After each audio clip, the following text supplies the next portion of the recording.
This is definitely Rebecca's hardest time. It looks like SHES about to give up. Emmerdale fans finally found out what happened to Rebecca White after she disappeared following a showdown with nephew Lachlan when it was revealed last week the teen serial killer is holding her hostage in a remote cabin.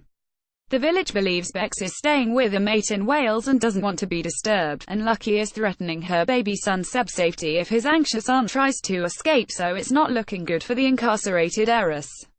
Next week, Rebecca hatches a secret escape plan and desperately hammers at her chains with a rock, and starts to run out of water and hope. Knowing time could soon be up, SHES unaware Nicola and Jimmy King, Bob Hope, Laurel Thomas and the kids are on a camping trip nearby. When the kids investigate strange noises at the S and little Angelica pushes open the door, will they discover their neighbor in captivity, thus exposing Lachlan's evil deeds? Emily Head, who plays Rebecca, spoke to RadioTimes.com about the race against time to save Rebecca. Now she knows what HES capable of. Is Rebecca scared Lachlan will kill her? Somehow Rebecca is able to talk to him and remind Lachlan they are still family, which convinces him to keep her alive. She makes him believe he can open up and make her understand everything, so he keeps her tied up, but hasn't killed her yet. Rebecca is intelligent and knows the words to use. Does she have a plan? Her ultimate plan is survival. She has asked he let her go and promised to escape with Seb and leave, not telling anyone what's happened, and to basically forget Lachlan ever existed, as long as it means being with her son. But she wants to escape as she is driven by the thought of seeing Seb again.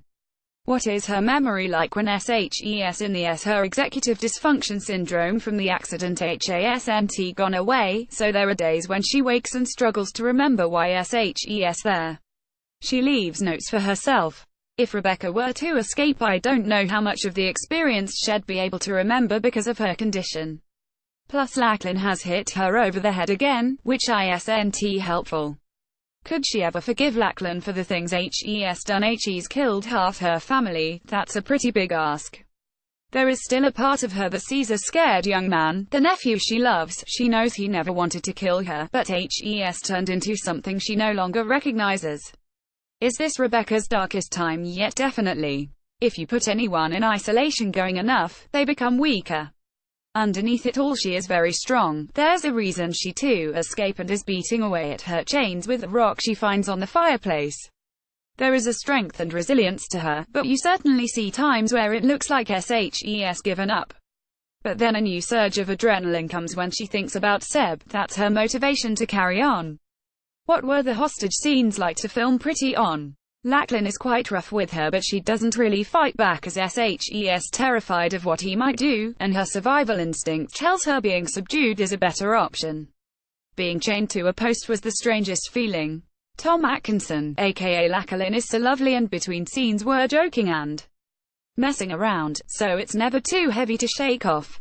If she survives this, would you like Rebecca to have a hand in Lachlan's downfall? I hadn't thought of that, but yes, definitely. There needs to be some kind of payback, so her being part of his inevitable downfall would be a good way of putting a stop at the end of it all as opposed to leaving it open. I mean, he can't keep doing this forever, can he? There'll be no one left. Visit our dedicated Emmerdale page for all the latest news, interviews and spoilers.